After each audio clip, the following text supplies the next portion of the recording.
মুমিনের অন্তরে কার ভয়? চিল্লায় বলেন কার ভয়?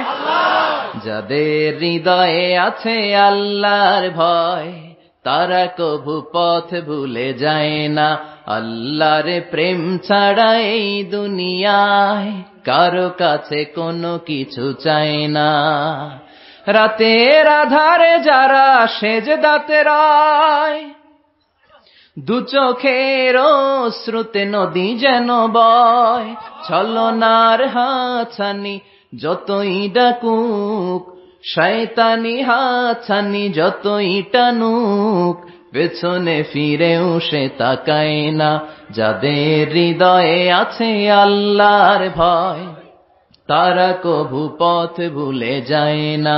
আল্লাহর প্রেম ছাড়া এই দুনিয়ায় কারো কাছে কোনো কিছু চায় না, কারো কাছে কোনো কিছু চায় না। চিল্লায় বলেন ঠিক কিনা? যাদের হৃদয়ে আল্লাহর ভয় আছে তাদেরকে কোনো কিছু দিয়ে কেনা যায় না। ফাঁসির মঞ্চ তার কাছে জান্নাতের গুলবাগিচা। চিল্লায় বলেন ঠিক কিনা? ভয় নাই। মুমিনের ভয় অন্তরে থাকে শুধু একজনের, তিনি কে? চিল্লায় বলেন তিনি কে? আর শাহাদাতের মৃত্যুর চাইতে শ্রেষ্ঠ মৃত্যু আছে? জোরে বলেন আছে? এজন্য বিশ্বনবী সব সময় আল্লাহর কাছে দোয়া করছেন, আল্লাহ আপনি আমাকে শাহাদাতের মৃত্যু দেন, আপনি আমাকে শহীদ হিসেবে কবুল করেন। বিশ্বনবীর কলিজার টুকরা সাহাবা ওমরে ফারুক দোয়া করতেন, আল্লাহ আপনি আমারে শহীদ বানান, নবীর দেশে আমারে মৃত্যু দেন। আল্লাহুম্মা রযুকনা শাহাদাতান ফি সাবিলিক ওয়াল মাউতা ফি বালাদি রাসূলিক। আল্লাহ আপনি আমাকে দিনের পথে শাহাদাতের মৃত্যু দেন, আপনার নবীর শহর মদিনার মধ্যে আমার মৃত্যু দেন। পড়েন আমিন। ওমরে ফারুককে শহীদ হিসেবে কবুল করেছে কে? আমাকে শহীদ করে সেই মিছিলে শামিল করে নিও, যে মিছিলের নেতা মীর হামজা, খোবায়েব খাব্বাব, আল্লাহর কাছে যারা অতি প্রিয়, শামিল করে নিও। আমাকে শহীদ করে ওই মিছিলে শামিল করে নিও। পড়েন আমিন। চিৎকার করে পড়তে হবে আমিন। আবার বিষ্ণু বললেন যে আল্লাহর কাছে শাহাদাতের মৃত্যু চায়, মান সাআলাল্লাহ আশ-শাহাদাতা বাল্লাগাহুল্লাহু মানাজিল আশ-শুহাদা ওয়া ইন মাতা আলা ফিরাশি। অন্তর থেকে ভালোবেসে হৃদয় দিয়ে ইখলাসের সাথে কেউ যদি আল্লাহর কাছে শাহাদাতের মৃত্যু কামনা করে, ওই লোকটা যদি বিছানায় পড়েও মারা যায়, কিয়ামতের দিন শহীদদের কাতারে তারে দাঁড় করাইয়া দিবে কে? এটা যেন কোনো কথা নয়। দুর্বল ইমানদারের কোন লোক শাহাদাতের মৃত্যুকে কামনা করতে পারে না। চিল্লায় কোন ঠিক কিনা? ভীরুরা মৃত্যুরে ভয় পায়, কাপুরুষরা মৃত্যুকে ভয় পায়। কোরআনের সৈনিক, হকের পথের সৈনিক, ইসলামী আন্দোলনের সৈনিক মৃত্যুরে কোনদিন পরোয়া করে না। চিল্লায় কোন ঠিক কিনা? কাফেররা প্রতিদিন 3 বার মরে। কাফির, মুশরিক, নাস্তিক এরা দিনে মরে কয়বার? আর মৃত্যুরে ভয় পায়। আর আমরা মৃত্যু কোথায় খুঁজে বেড়াই? চিল্লায় বলো ঠিক কিনা? কারণ আমরা জানি বাঁচলেও লাভ, মরলেও লাভ। মরলে আমাদেরকে শাহাদাতের শরবত পান করাবে কে? আল্লাহ তুমি আমাদেরকে শাহাদাতের মৃত্যু দাও। আর জোরে চিল্লায় পড়েন আমিন। আবার আল্লাহ বললেন, খবরদার আমার শহীদদেরকে মৃত বলো না। ওয়ালা তাকুলু লিমান ইউকতালু ফি সাবিলিল্লাহি আমওয়াত বাল আহইয়াউন ওয়ালাকিন লা তাশউরুন। খবরদার আল্লাহর রাস্তায়, আল্লাহর জমিনে আল্লাহর দ্বীনকে কায়েম করতে যে দেহের তাজা রক্ত বিলিয়ে দিয়ে যারা শহীদ হয়, খবরদার তাদেরকে মৃত বলো না, তারা জীবিত। কার কথা? চিল্লায় বলেন কার কথা? শহীদ যখন শাহাদাত বরণ করে, গায়ের রক্ত ঝরতে থাকে, তারে গোসল দেয়া যায় না। বিশ্বনবী বলেছেন রক্ত সহ দাফন দাও। কারণ কিয়ামতের ময়দানে টকটকে রক্ত মাখানো সাদা কাফনের মধ্যে লাল রক্ত লাগলে এটা সুন্দর দেখায়। টকটকে লাল তাজা রক্ত নিয়ে কিয়ামতের ময়দানে শহীদরা দাঁড়াবে আর বলবে, আল্লাহ আরেকবার পাঠাও।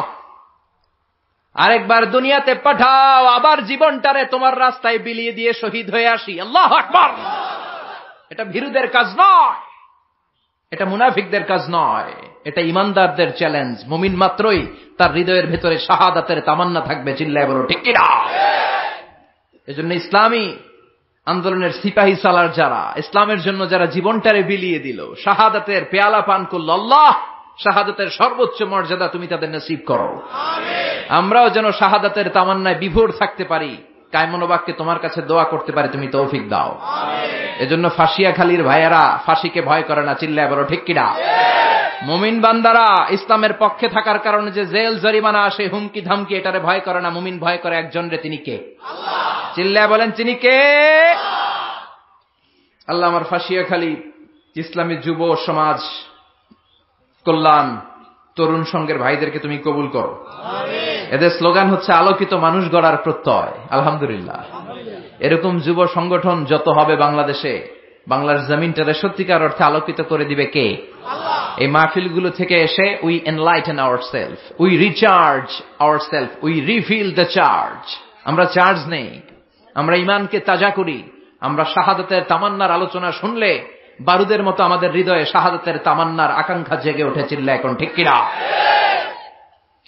এজন্য তাদের স্লোগান হচ্ছে আলোকিত মানুষ গড়ার প্রত্যয়। ধর্মীয় অনুশাসন মেনে চলাই প্রত্যেক মুসলমানের ইমানি দায়িত্ব। আল্লাহ তুমি তৌফিক দাও। যারা এই প্রোগ্রামের সাথে জড়িত তাদেরকে তুমি কবুল করো। টাকা দিয়ে, পয়সা দিয়ে, বুদ্ধি দিয়ে, পরামর্শ দিয়ে যারা আজকের এই চমৎকার কোরআনের বাগানটারে সাজালো, আল্লাহ তাআলা কিয়ামতের ময়দানে বিচার শেষে তাদের জান্নাতটাকে তুমি এরকম সাজিয়ে দিও। আরো জোরে পড়েন আমিন। আজকের এই প্রোগ্রামের সম্মানিত সভাপতি হযরত মাওলানা কামাল হোসেন সাহেব, অধ্যক্ষ রাঙ্গিয়াখালী ফাজিল মাদ্রাসা, টেকনাফ, কক্সবাজার। আপনি মাশাআল্লাহ তাবারাকাল্লাহ, হুজুর চলে এসেছে, আমরাও চলে আসছি। এবার সরাসরি আমরা বয়ানের দিকে যাব। ইনশাআল্লাহ পড়েন, আরো জোরে পড়েন ইনশাআল্লাহ। আসুন আমরা ফরমালি আল্লাহ তাআলাকে শুকরিয়া জানাই, থ্যাঙ্কস জানাই যে আল্লাহ তাআলা আমাদেরকে এখানে আসার বসার তৌফিক দিল। আমাদের প্রিয় উপস্থাপক ভাই বলছিলেন অনেক জায়গায় এই প্রোগ্রামের আয়োজন করেও ভেস্তে যায়, অনুমতি পাওয়া যায় না, ঠিক কিনা? কিন্তু এখানে আল্লাহ সুযোগ করে দিয়েছে। যেখানেই সুযোগ পাবো আমরা কথা বলবো। আমাদের মঞ্জিলে মাকসিদে পৌঁছা হচ্ছে আমাদের উদ্দেশ্য। যারা লেখক, তোমার কলমের খোঁচায়, তোমার নিপের আঘাতে তুমি বিশ্বনবীর কথাকে তুলে ধরো। যারা বক্তা, তোমার কথা দিয়ে তুমি বিশ্বনবীর মেসেজগুলো মানুষকে পৌঁছে দাও। যারা প্রশাসনে আছেন ওই ভাইদেরও ধন্যবাদ জানাই। অনেক প্রশাসনের ভাইরা এখানে আছে, পুলিশের লোকেরা নাকি এসেছে, এনএসআই এর ভাইরা এসেছে। যারা আজকের মাহফিলের সিকিউরিটি অ্যারেঞ্জ করছেন, আল্লাহ তাদেরকেও তুমি কবুল করো। আপনাদের এই সিকিউরিটি দেওয়াটাও জেহাদ। আমার যে ভাইয়েরা বিএসএফ এর গুলিতে নিহত হয়, এরাও শহীদ। চিল্লা এখন ঠিক কিনা? দেশের জন্য যে মুক্তিযোদ্ধা ভাইয়েরা জীবন দিল, এরাও শহীদ। যে বাংলা ভাষায় আমরা আজকে এই তাফসীর বাংলা ভাষায় শুনছি, এই ভাষার জন্য যে ভাইয়েরা সালাম, বরকত, রফিক, জব্বার দেহের তাজা রক্ত বিলিয়ে দিল, তারাও শহীদ। চিৎকার করে বলেন ঠিক কিনা? তাদের জন্য আমাদের অন্তর থেকে দোয়া আছে না নাই? সালাম সালাম হাজার সালাম সকল শহীদ স্মরণে, আমার হৃদয় রেখে যেতে চাই তাদের স্মৃতির চরণে। সবাই পড়েন সালাম সালাম সকল শহীদ স্মরণে, আমার হৃদয় রেখে যেতে চাই তাদের স্মৃতির চরণে। পড়েন আমিন। আল্লাহ ভাষা শহীদদের কবুল করো, মুক্তিযোদ্ধাদেরকে তুমি কবুল করো। যাদের এই দেশের জন্য মায়া রয়েছে, ভালোবাসা রয়েছে, তাদেরকে তুমি নেতৃত্ব